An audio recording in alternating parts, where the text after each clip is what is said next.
A lot of people don't know this, but something changed at Nintendo a couple of years ago, and their games haven't really been the same ever since. A lot of us may have felt it when playing some of their latest games, but now we finally have employees talking and it's fully out in the open. You see, for a couple of years now, a lot of people have gotten the feeling that Nintendo just doesn't feel like Nintendo anymore, and I'm here to tell you that that's because it kind of isn't. And up until this week, all we could really do is speculate as to what happened, but now we know exactly what happened, and by extension, who to blame. So today, let's dive deep into a recent interview that told me everything I needed to know about how modern Nintendo works. But first, what's going on, guys? Cheers. Now, real quick, before we jump in, I don't know how all of my latest videos have been getting 100 or close to 100,000 views. The support you guys have shown on the channel by liking the videos and using the hype feature has been insane, so thank you guys so much. I hope you guys had a great Christmas, happy holidays, and I want to wish you guys a happy new year. Last thing, at the end of the video, I'll explain really quick why I haven't uploaded in 7 days. Usually I don't take breaks that long. I'll talk about that later, but let's jump right in here. Metroid Prime 4 devs explain how they got stuck with an open world hub. This article posted just a couple of days ago cites an interview that basically confirms everything that I have suspected is going on with Nintendo and their games for the last couple of years, and honestly, I feel like at the root of all of this is something that has caused a lot of Nintendo's developed and published games to just come out worse than they should have been. So we'll talk about that in just a minute, but let's take a look at the article here. After being announced in 2017, Metroid Prime 4 Beyond finally launched on Switch and Switch 2 earlier this month to solid reviews, but also plenty of complaints about the game's open world desert hub. Well, as it turns out, those complaints might actually be kind of a big deal, because if we take a look at Amazon, the Switch 2 version is already on sale. For those of you that don't know, Metroid Prime 4 is supposed to be $70 for the Switch 2 and $60 for the regular Switch, but Amazon has already dropped the price. Now, this could be a temporary thing. I'm sure it probably is, but I'm starting to wonder, like, how many of Nintendo's latest releases, both hardware and software, do they need to immediately lower in price before the hardcore Nintendo fans start to say, okay, actually, yeah, something is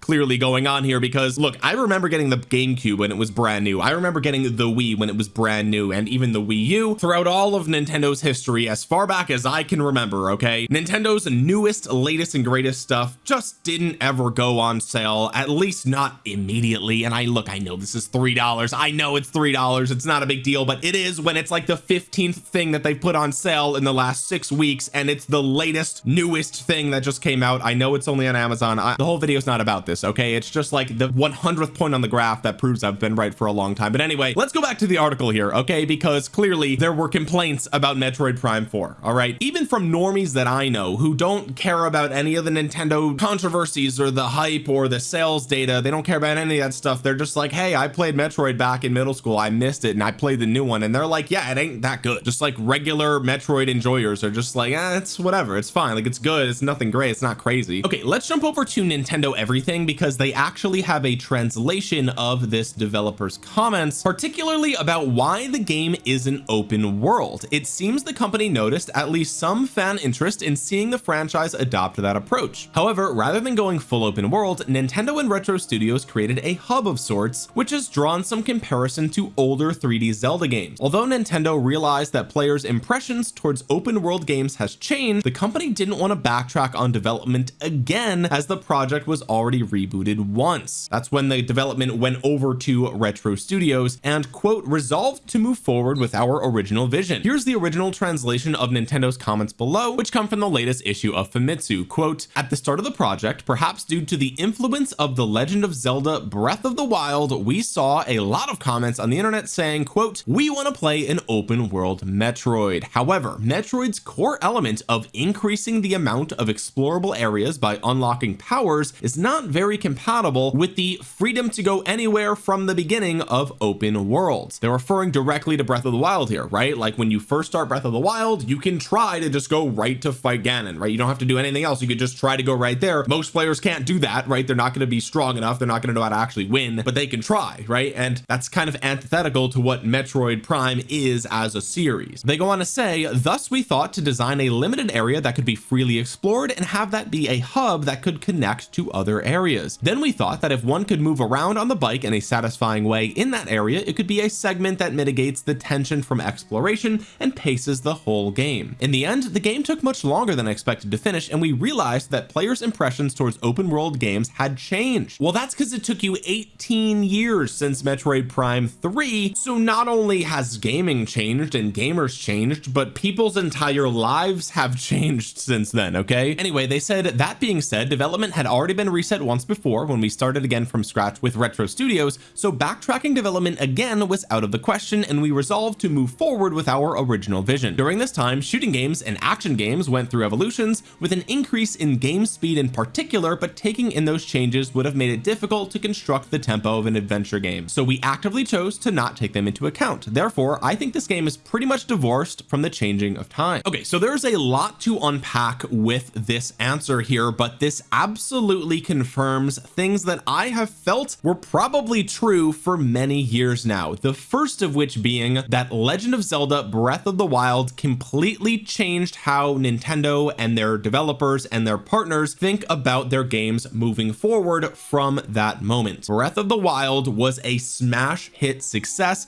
that not only changed Nintendo and their developers and their partners' way of thinking, but it actually sort of changed gaming, at least for a little while, right? I mean, like Genshin Impact, do I even have to say it? Like, that game came out and everyone was like, oh look, it's a gacha ripoff of Breath of the Wild, and that was true if you only played the game for like 5 minutes, right? But if you played the game for any amount of time, you quickly realized that, okay, they clearly got inspiration from Legend of Zelda, and they clearly borrowed some art style from Legend of Zelda, right? But it is undeniable that Genshin has turned into its own beast entirely. It's massively successful, and lots of that success is actually truthfully divorced from its clear inspiration from Legend of Zelda Breath of the Wild. Okay, that's the easiest thing we could talk about. But then we can also look at games like Elden Ring, right, which clearly is one of the most beloved, if not the most beloved, open world adventure RPG masterpieces of all time, right? That came out in 2022 and it started development around 2017, right? So when did Breath of the Wild come out? 2017, right? So look, I don't think Elden Ring has Breath of the Wild to thank for its success, but I think it's undeniable that, like, clearly the gaming industry at large started seeing a more of a shift towards open world when everyone looked at Breath of the Wild and was like, oh my god, yes, that's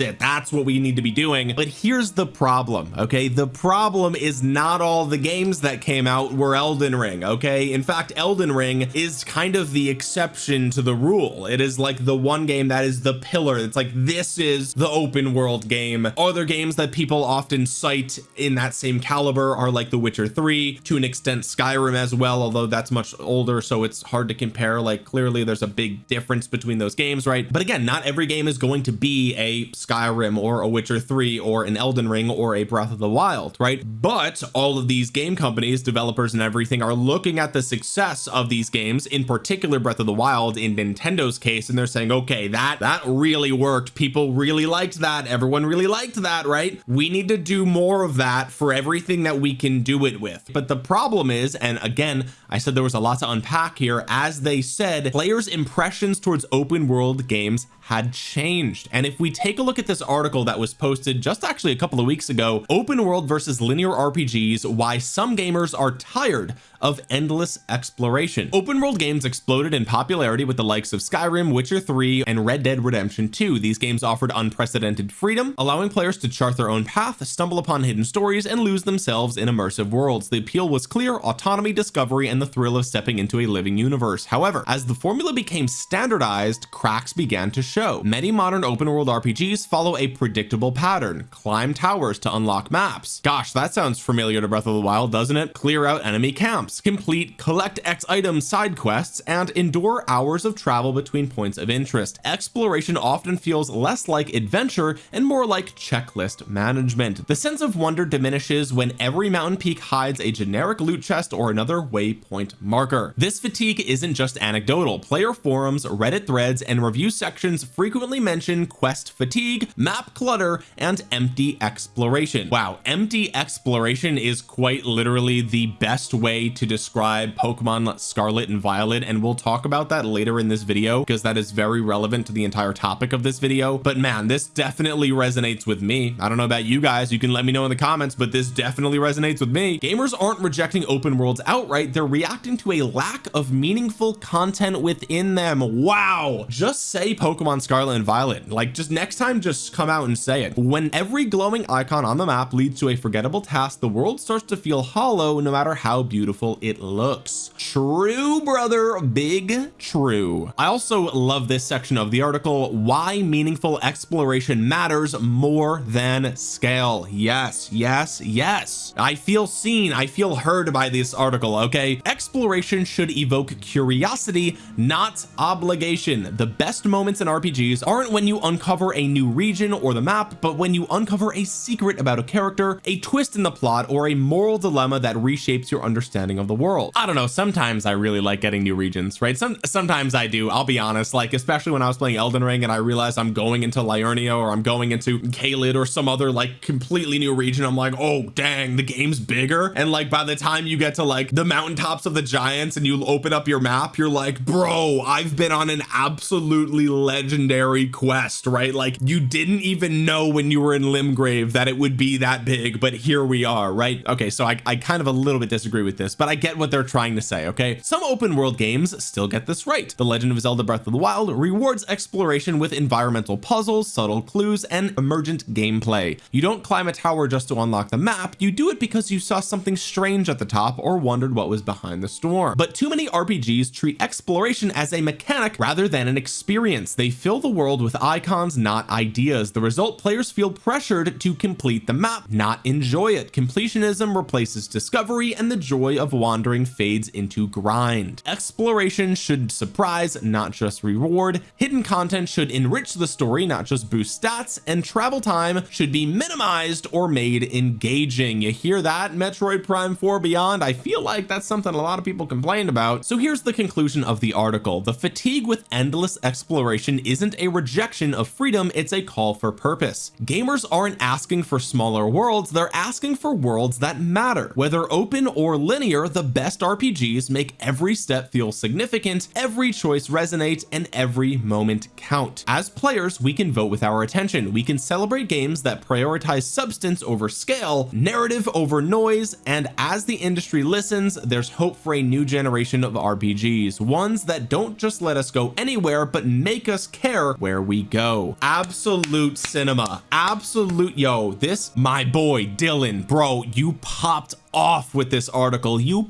absolutely popped off. This was incredible. I'm gonna link this article down below, but this article explains exactly why lots of Nintendo games lately, not just Nintendo, but some Nintendo games, in particular Metroid Prime 4, and like I said earlier, Pokemon Scarlet and Violet, we get these open worlds. I know Prime 4 is not technically open world, it's an open air game. There's a hub area and that's where the motorcycle comes in, but the point is that players, you know, they think they want an open world experience, right? Because they don't, I mean it's literally the Steve Jobs quote, right? A lot of times people don't know what they want until you show it to them. Okay, so people think they want an open world game. They're like, oh, Breath of the Wild, that was open world and I loved it. Zelda didn't used to be open world, now it is, now it's better, right? In some people's opinion. I know a lot of people miss the 3D dungeon games. I do as well. I hope they bring that back, and maybe I'll talk about that later. But they look at that and they just make this logical conclusion like, oh well, I like Metroid and Metroid's not open world, and maybe if they made an open world Metroid, I'd like that even more, right? So they just, same thing with Pokemon. They think, oh well, Pokemon's good and there's great open world games I like. Oh my god, what if Pokemon was open world? I'd really like that, right? The problem is you don't actually want an open world game if the open world is not going to be fully fleshed out and done properly, right? And the thing that we see, and I know this is like funny to say about Metroid, right? But if we look at Pokemon, the problem is they're not going to be given enough time to actually make that work. Pokemon is a seasonal thing. It is always going to be targeted at kids, despite the primary buyers of the games being adults, right? And I know the common misconception is, oh, the adults just buy it for the kids, right? That's not true. Just literally just look at the people that are scalping Pokemon cards. You look at the people that are opening the cards on the internet. Like, the evidence is crystal clear. The primary demographic that is enjoying Pokemon and its content are people in their mid to late 20s and early to mid 30s. Okay, like that, I would say 25 to 35, like that demographic is what loves Pokemon the most. unpolished. Okay, the kids are playing Roblox and the people older than that think Pokemon is for children. And to further prove my point, here's an article from 2021. Ghost of Tsushima boasts one of PlayStation's highest completion rates for open world games. According to the percentage of players who have obtained the Mononoware trophy, 50.2% of players have finished Ghosts of Tsushima. This trophy is only awarded to players who have finished the main story. Typically, only 30 to 40% of players complete an open world game's main storyline, as they are obviously larger titles than the average experience. So when you look at everyone who's saying, oh, I would love an open world Metroid game, I would love an open world Pokemon game, I'd love an open world this or that, and then you realize like, okay, well, most people aren't even completing open world games, right? So maybe it's the case that it's not necessarily that it's an open world game, it's just the fact that they want a polished and quality experience. And if you can make that open world, that could take it to the next level, like it did with Breath of the Wild and like it did with Elden Ring, right? But if only 30% of people are even going to beat the game, it's like, okay, well, maybe just take a step back. Okay, maybe people don't actually want a 100+ hour experience, right? Like maybe people are okay with a really good 30, 40, 50 hour experience rather than an open world experience that has padding and bloat and just filler in the middle. And that's why I mentioned Pokemon Scarlet and Violet earlier, because it's like clearly the open world in those games is just filler. A lot of it, there's no world building, right? That you can't go into the buildings, you can't, there's nothing there. There's no evidence of like a deep culture, there's no like intricate dialogue you can have with NPCs that send you on side quests that explain why the graveyard near the city has Gengar in it. Like there's no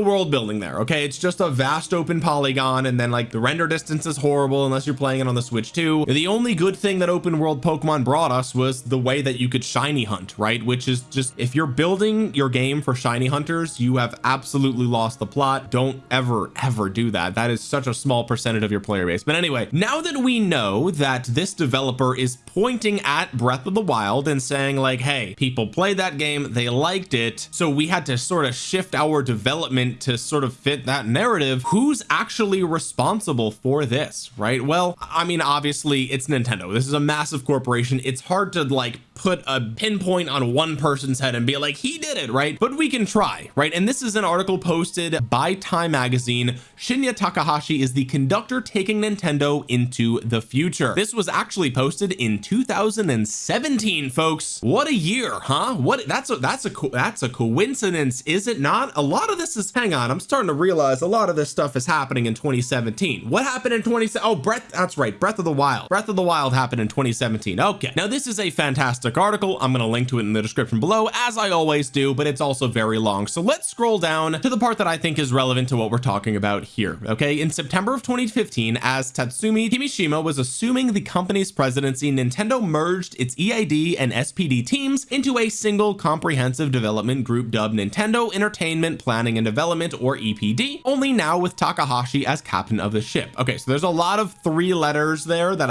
a lot of people don't know what those are. They do explain it earlier in the article. Nintendo was split into two creative groups, with Miyamoto at the EID team and Iwata at the SPD team. Okay, in short, EID stands for Entertainment Analysis and Development. The SPD stands for Software Planning and Development. Basically what the article is saying is that in 2015 those two teams merged, and Shinya Takahashi was the conductor of that ship. Quote, I'm overseeing all of that, Takahashi says, but I view my role as being more someone who's overseeing our producers. I really look at them more as my stable of talent, and I'm their manager. He pauses, smiles, and then adds, that includes Mr. Miyamoto. Lately, I've enjoyed saying I'm Mr. Miyamoto's manager. I'm sure he loves that. Quote, if all of Nintendo's content creators were to be seen as a symphony, then Mr. Takahashi is our conductor, says Nintendo of America boss Reggie Fils-Aimé. When asked to contrast Takahashi's role with Iwata's, quote, what I mean by that is, it's his decision to bring the different players in our orchestra into a particular game or a particular initiative. He's the ultimate decision maker in what gets played by the symphony or what gets created by Nintendo as a company. And to follow the metaphor through, audiences rarely get to see the conductor's face. Quote, he's been creating this big show, but because you only see his back, you really don't know him all that well, adds Reggie. But he drives the orchestra and he sets the pace and the bar for the performance. Reggie pushes back on positional comparisons between the preeminent role Takahashi now plays with the myriad ones performed by Iwata, Nintendo's former ultimate decision maker, calling them, quote, different roles, different times, different needs of the organization. What's changed, he says, is that after Iwata's passing, the company decided it was time to ask its less visible luminaries to step up. It's a philosophy others in the company like Miyamoto have espoused in passing years. I think what Reggie's saying here is that, like, for Iwata, he was dealing with the Wii U era and the 3DS era, and going into the Switch era and like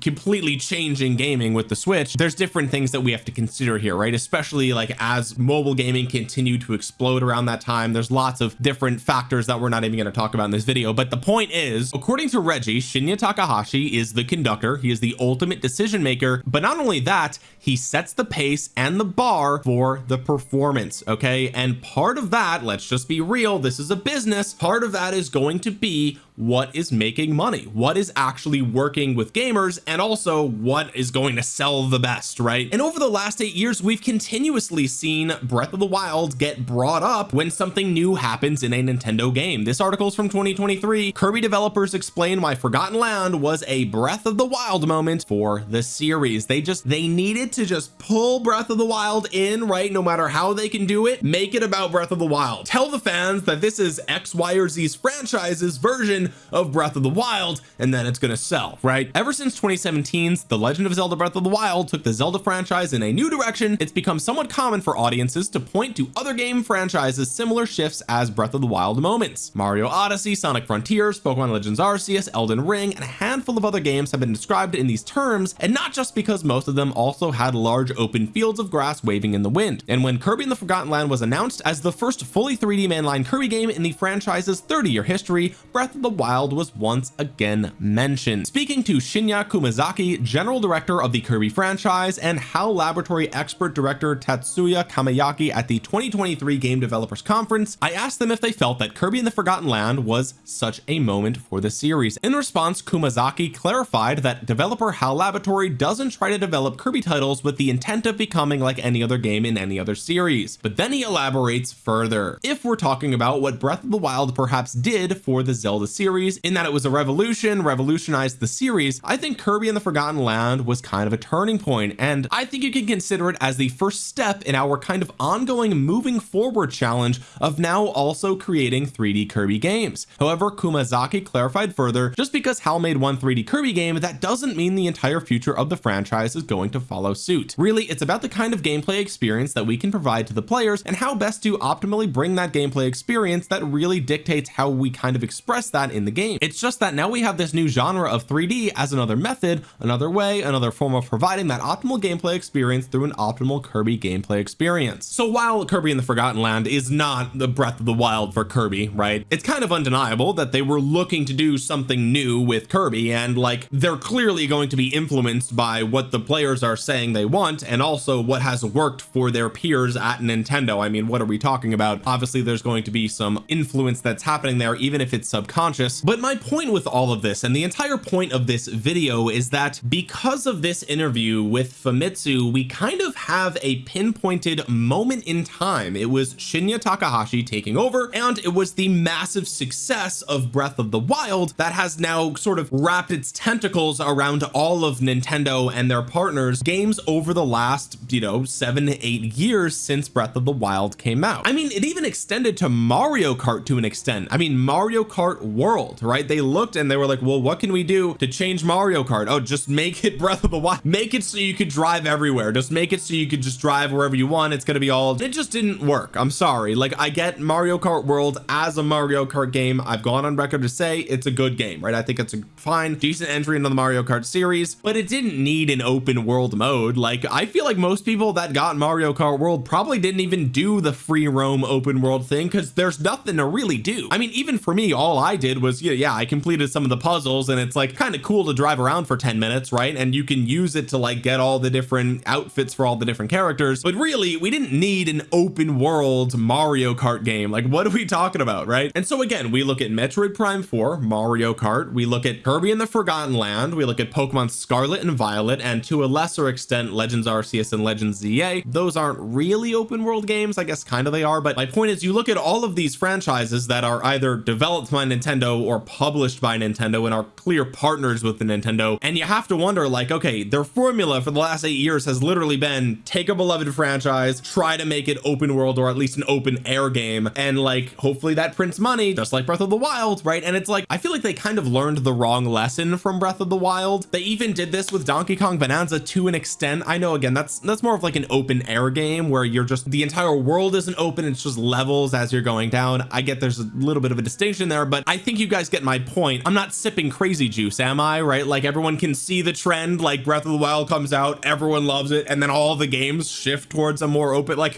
we all see this, right? Okay, and now that we have this interview that literally just says it, they're like, yeah, clearly people liked Breath of the Wild, clearly we had to do something and then go in that direction. And furthermore, in this specific interview, they also admit that like this wasn't really, like if we could change it we would have, but the game had already changed hands once, so we were kind of locked in. We were stuck with this motorcycle open world thing, and it shows, right? I mean, it really does show. And that's one of the biggest things that people complained about with Metroid Prime 4 was that the open world desert area just didn't feel necessary. It felt pointless. It was like you're just driving around, just open empty world, just like Scarlet Violet, right? So here's what I'm hoping that Nintendo learns from all of this, right? If we look at Metroid Prime 4, I think the sales are going to speak for themselves. You know, we'll go out 1 year, 2 years from now, and we're going to look back and be like, yeah, Metroid Prime 4 didn't really make the bang that everyone thought it would. I mean, it was anticipated by the fans for 18 years, and it just kind of came out and everyone just moved on. Like I said, we already see it's on sale brand new over at Amazon. This isn't even, it's not even from like a third-party seller. This is literally directly from Amazon, right? So it's like clearly if this game was flying off the shelves, they wouldn't have to do a little bit of a discount just to like get people talking, right? But anyway, what I'm hoping Nintendo realizes from all of this is that, you know, some of the biggest games and most popular games that have come out in the last year are games like Expedition 33, Hollow Knight Silk Song. Like these games are, you know, you can spend 100 hours on them, but like you don't have to. It's not like these aren't necessarily Elden Ring or Witcher 3 experiences or Skyrim experiences, right? Like gamers in 2026 or going into 2026, I don't think they're not demanding your game be 100 hours of endless content. Like they just want a quality, well-built game with an approach that actually makes sense. And so what I'm hoping is for the next Pokemon game, if it's an open world game, then it's kind of dead on arrival in my opinion, because first of all, they haven't made a good open world Pokemon game. There's no evidence that they can even do it, right? And third of all, they haven't had enough time. Straight up, I know multiple different teams work on multiple different projects, so I know like it's not like they just finished Legends ZA and then next year they're going to release Gen 10. It's not like it's the same people, right? But my point is, even if they've had 3 years, they can't make an open world Pokemon game that's going to live up to the expectations of what makes a great open world game, right? Like, and I really mean this, if the next Pokemon game is open world and it's not as immersive as Witcher 3, Skyrim, or Elden Ring, don't even bother. Don't even bother, because you are missing the point of open world. You're missing the point of what makes players love those games. It's not just the freedom of an open world. And I think this interview right here with Metroid Prime 4 devs is evidence of that. They know that, look, players don't want just the freedom, because if you have freedom but nothing to do, then you don't actually have freedom. You're just bored, right? Which is the worst thing for a video game to be. And that's exactly how I felt riding around on Koraidon through the freaking Scarlet and Violet. I'm like, hey, there's horrible anti-aliasing. The Pokemon are popping in one at a time, and the world itself is just empty. It's just vast. Ain't nothing going on, brother. Nothing around. And the same will be true for the next 3D Mario game, right? I don't want to see an open world 3D Mario unless it's gonna have the polish, the thoughtfulness, the immersive storytelling. Like you need, those are non-negotiable components of a good open world game. So we'll have to wait and see. But personally, I thought this interview was super interesting. I think it really sheds light on kind of what a lot of people felt was the case, right? I think a lot of people looked at all the games released since Breath of the Wild and they've been like, okay, clearly there's a trend here, but now they just came out and said it. They just came out and said like, yeah, gamers were inspired by Breath of the Wild. They thought they wanted more of that, and